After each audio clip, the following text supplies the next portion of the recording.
എവിടെ പരിപാടി അവതരിപ്പിച്ചാലും ശോകമാണല്ലോ എന്ന മട്ടിലാണ് സുരേഷ് ഗോപിയുടെ കാര്യങ്ങൾ. കേന്ദ്രമന്ത്രിയും തൃശൂർ എംപിയുമായ സുരേഷ് ഗോപിയുടെ സംസാര രീതിയിലും ശരീരഭാഷയിലുമൊക്കെ കാണുന്ന അനാവശ്യ നാടകീയതയും മലക്കം മറിച്ചിലുകളുമെല്ലാം ട്രോൾ സംഘങ്ങൾക്ക് എന്നും ആഘോഷിക്കാനുള്ള വക നൽകുന്നുണ്ട്. ഈ ചെയ്യുന്ന കാര്യങ്ങളൊക്കെ ഒന്ന് ശ്രദ്ധിച്ച് ചെയ്താൽ ഒഴിവാക്കാവുന്ന കാര്യങ്ങളേ ഉള്ളൂ. എങ്കിലും പണ്ട് ചെയ്ത ഭരത്ചന്ദ്രൻ IPS ഇടയ്ക്കിടെ കയറി വരും. അതോടെ കളിയാക്കലും ട്രോൾ മഴയുമൊക്കെ ഇരമ്പിപ്പെയ്യും.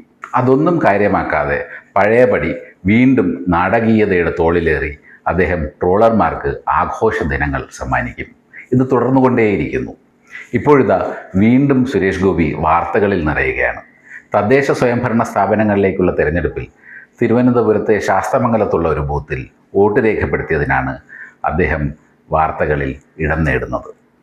അതിലെന്താ ഇത്ര ചർച്ച ചെയ്യാൻ എന്ന് ആരും ചോദിച്ചു പോകും. പക്ഷേ തൃശ്ശൂരിലെ CPI നേതാവ് VS സുനിൽകുമാർ അതങ്ങനെ വെറുതെ വിടാനൊന്നും തയ്യാറല്ല. തദ്ദേശ തിരഞ്ഞെടുപ്പിൽ കേന്ദ്രമന്ത്രി സുരേഷ് ഗോപി തിരുവനന്തപുരത്ത് വോട്ട് ചെയ്തതിനെതിരെ ആക്ഷേപം ഉന്നയിച്ചിരിക്കുകയാണ് സുനിൽകുമാർ.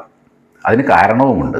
2024 ലോക്സഭാ തിരഞ്ഞെടുപ്പിൽ സുരേഷ് ഗോപിയും കുടുംബവും ഇങ്ങ് തിരുവനന്തപുരത്ത് നിന്ന് വണ്ടി കയറി അങ്ങ് തൃശ്ശൂരിൽ പോയി വോട്ട് രേഖപ്പെടുത്തിയിരുന്നു. തൃശ്ശൂരിൽ സ്ഥിരതാമസക്കാരാണ് തങ്ങളെന്ന് പറഞ്ഞാണ് സുരേഷ് ഗോപിയും കുടുംബവും അന്ന് നെട്ടിശ്ശേരിയിൽ വോട്ട് ചെയ്തത്. പക്ഷേ ഇപ്പോൾ തദ്ദേശ തെരഞ്ഞെടുപ്പിന് അദ്ദേഹം തനി തിരുവനന്തപുരത്തുകാരനായി മാറിയിരിക്കുകയാണ്. തിരുവനന്തപുരം കോർപ്പറേഷനിലെ ശാസ്തമംഗലം ഡിവിഷനിലാണ് വോട്ട് ചെയ്തത്. അതിലൊരു അപാകതയില്ലേ? VS സുനിൽകുമാർ ഉന്നയിക്കുന്ന ആക്ഷേപം ന്യായമല്ലേ എന്ന് ആർക്കും തോന്നിപ്പോകും.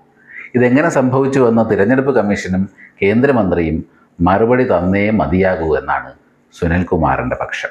CPI നേതാവിൻ്റെ ആവശ്യം ന്യായമെന്ന് വിശ്വസിക്കുന്നവർ വേറെയുമുണ്ട് കേട്ടോ. അടിസ്ഥാനപരമായി തൃശ്ശൂർകാരനായ മുതിർന്ന കോൺഗ്രസ് നേതാവ് K മുരളീധരനാണ് അക്കൂട്ടത്തിൽ പ്രമുഖൻ. ഏത് മണ്ഡലത്തിൽ മത്സരിച്ചാലും വോട്ട് സ്ഥിരമായി ഒരിടത്ത് ചെയ്യുന്നതാണ് ജനാധിപത്യ മര്യാദ. K മുരളീധരൻ അടിവരയിട്ട് പറയുന്നു. തൻ്റെ പിതാവും മുൻ മുഖ്യമന്ത്രിയുമായ യശശരീരനായ K കരുണാകരൻ സംസ്ഥാനത്തിൻ്റെ പല ഭാഗങ്ങളിലും മത്സരിച്ചിട്ടുണ്ട്.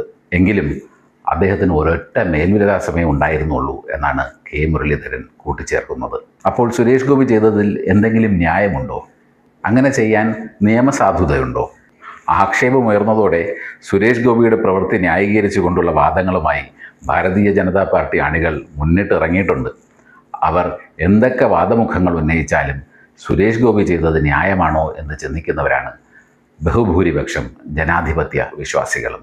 രാജ്യം ഇപ്പോൾ ചർച്ച ചെയ്തുകൊണ്ടിരിക്കുന്ന വോട്ടുകൊള്ള വിവാദങ്ങളും B ഗോപാലകൃഷ്ണ പോലുള്ള BJP പ്രമുഖന്മാരുടെ ഞങ്ങൾ എവിടെ നിന്ന് വേണമെങ്കിലും ആളെ കൊണ്ടുവന്ന് ഇവിടെ വോട്ട് ചെയ്യിപ്പിക്കും എന്ന വിവാദ പ്രസ്താവനയും വെല്ലുവിളിയുമെല്ലാം പൊതുസമൂഹം കണ്ടുകൊണ്ടിരിക്കുമ്പോൾ ഒരേ ആൾ, അതും ഒരു MP, ഒരു കേന്ദ്രമന്ത്രി രണ്ടിടത്ത് വോട്ട് ചെയ്യുന്നതിൻ്റെ ഔചിത്യം എന്തെന്ന് സുരേഷ് ഗോപി തന്നെ വിശദമാക്കേണ്ടിയിരിക്കുന്നു.